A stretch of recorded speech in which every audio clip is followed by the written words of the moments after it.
Merci d'avoir cliqué sur la vidéo. Si mon travail te plaît, n'hésite pas à liker, partager et à t'abonner bien sûr. Et pour le reste, j'espère que la vidéo te plaira. A plus. Bonjour à toutes et à tous, c'est Steli70, j'espère que vous allez bien les amis. Ouais, comme vous voyez, petite déco rétro, j'espère que ça vous plaît. Aujourd'hui, nous allons parler d'un vieux jeu, vraiment, mais quand je dis vieux, un jeu qui date des années 90, qui était à l'époque sur Super NES, voire même Super Famicom pour être plus précis. Je vous parle bien naturellement de Ranma Nibinuashi, c'est le mot anglais en français. Ranma 1,5 tout simplement. C'est le troisième épisode du jeu en fait dont je vais vous parler aujourd'hui.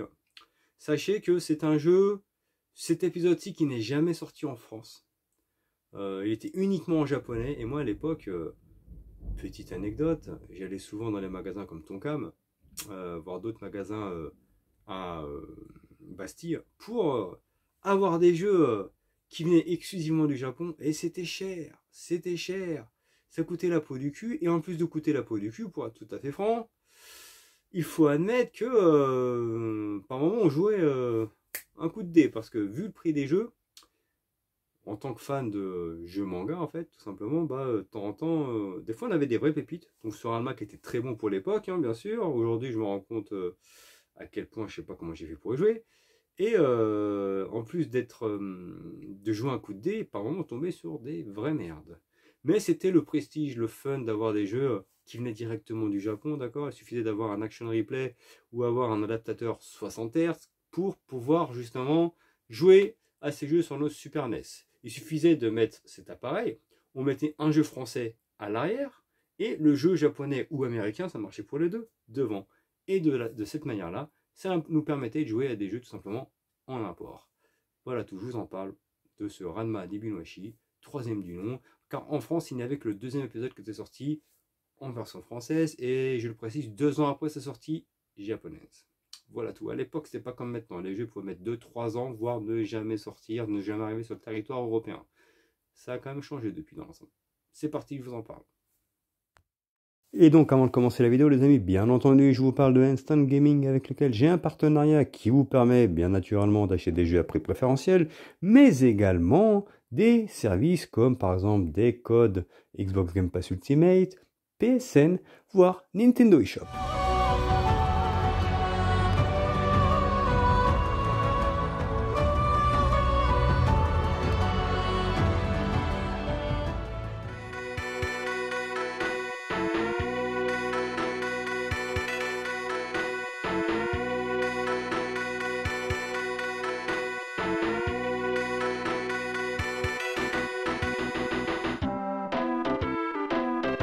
Donc les amis, dans ce Retro Stories, nouvel épisode de Retro Stories, je vous parle vraiment d'un jeu qui pour le coup est rétro de chez rétro, bordel. Je vous parle naturellement des années 90, un jeu tiré de la série animée Ranma 1,5, avec du manga aussi bien sûr, à succès Ranma 1,5, et figurez-vous, dans les années 90, il y avait énormément de jeux de combat, justement de versus fighting qui étaient arrivés sur le marché, parce que avec le succès de Street Fighter 2, tout le monde voulait avoir son versus fighting. Donc il y a eu Dragon Ball justement qui a pris ce mouvement, et d'autres jeux comme Hokuto no Ken, Ranma 1,5 en fait ont pris le pas. Donc Ranma 1,5 était sorti en plusieurs épisodes, et comme vous pouvez le voir, il est en japonais. À l'époque, les jeux ne sortaient pas comme maintenant ici. Parfois il pouvait y avoir 3 ans entre une sortie japonaise et une sortie française, et encore, si on avait la chance qu'elle soit doublée, hein. Enfin doublé, au moins sous-titré. Donc c'était pas évident. Donc moi ce que je faisais à l'époque, ça me rappelle la bonne vieille époque, les anciens s'en rappelleront.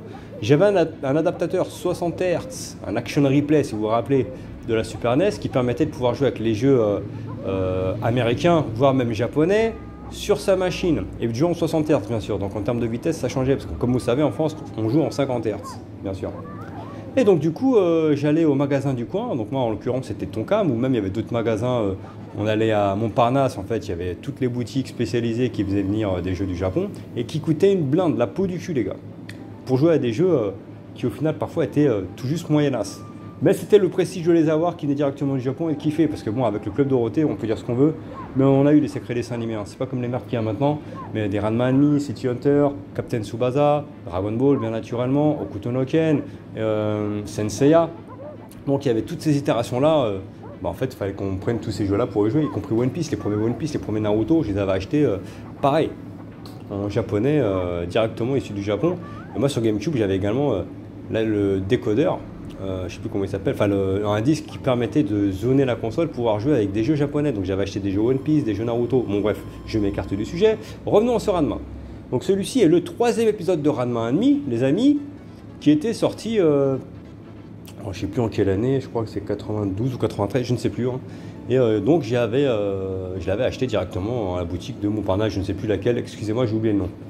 Et je me rends compte en fait que les souvenirs que l'on a parfois étant jeune, on devrait les garder en tant que souvenir et pas rejouer pour se faire du mal. Parce que là, lorsque j'ai joué au jeu, je me rends compte, punaise, qu'est-ce que ça a vieilli. Déjà, comme vous pouvez le voir, le jeu est lent, c'est mou, et il y a très peu d'animation, hein. Ça reste du versus fighting basique, bien entendu.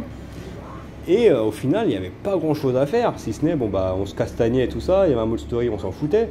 Et je me dis quand même que j'ai joué pratiquement plus d'une année à ce jeu-là à l'époque. Comme quoi, je vous dis, quand on est jeune, parfois on joue à des jeux et quand on vieillit et on revient dessus, on se rend compte que quand même ça a mal vieilli, vous pouvez le voir. Bon, pour l'époque, les sprites étaient très impressionnants pour la Super NES. Hein. Resituez-vous le concept, remettez-vous dans le contexte de l'époque. Voilà, c'est ce que je voulais dire. Pour l'époque, le jeu était joli, il y avait quand même de beaux graphismes, de beaux sprites, c'était bien animé. Maintenant, on se rend compte qu'aujourd'hui, voilà, au peu de parties que j'ai fait, je me suis vite fait chier. Hein, parce que je vous dis, il y a 3 persos, allez, une dizaine de personnages, pas plus. Et de plus, on se rend compte que, voilà, en termes d'animation, c'est quand même limité, en termes de rythme, c'est limité. Et on fait souvent la même chose, donc c'est d'un ennui aujourd'hui incroyable. Mais je voulais vous faire cette vidéo parce que, voilà, ce sont ces jeux-là qui m'ont fait grandir, qui m'ont fait aimer le gaming quand même. Parce que même si aujourd'hui je trouve désuet le jeu, si à l'époque j'y ai joué pendant plus d'un an, c'est que quand même je devais lui trouver 2-3 qualités, soyons quand même honnêtes, hein, d'accord? Donc voilà tout. Le but n'est pas que de parler que de jeux que j'adore, que de jeux que j'aime ou que de jeux qui sont extraordinaires, c'est aussi de parler de jeux qui ont marqué mon époque. Et ce Ranma 1,5, là maintenant j'ai beau le critiquer, à l'époque il m'a marqué. Parce qu'en plus, voilà, si tu veux dans le contexte aussi, c'était diffusé dans le Club Dorothée, je regardais tous les mercredis, tous les samedis Ranma à la télé. Ensuite, du coup j'avais envie de jouer au jeu avec mes frères, on se faisait des versus fighting, c'était fun, c'était cool. C'était encore une époque innocente où on s'amusait avec rien, ce que je me rends compte. Donc voilà, ce Ranma 1,5 qui était le 3e épisode officiel sur Super NES, c'est un jeu que j'avais kiffé et qu'aujourd'hui je trouve assez vieux dans son gameplay. Mais voilà, j'espère que cette vidéo vous a plu les amis. Likez, partagez, abonnez-vous. Ciao ciao.